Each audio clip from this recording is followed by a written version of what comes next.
Hello everyone and welcome back again to Learn Now, your learning partner. Today we are going to learn one new function in Excel which is available in above version of Excel 2019 onwards. The function called is IFS. So let's get started. The IFS function is available in above version of Excel 2019. The if function is used for just one logical test.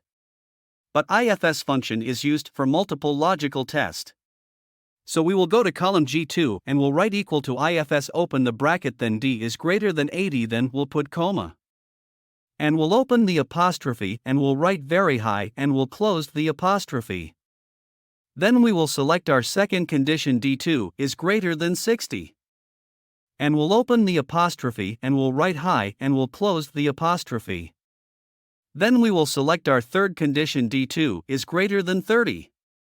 And we'll open the apostrophe and we'll write medium and we'll close the apostrophe.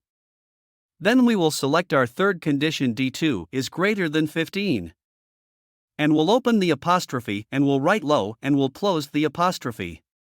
Then we will select our last condition, D2 is lower than or equal to 15. And we'll open the apostrophe and we'll write very low and we'll close the apostrophe, and then we will close our bracket. In these way we can use IFS function. Thanks for watching the video.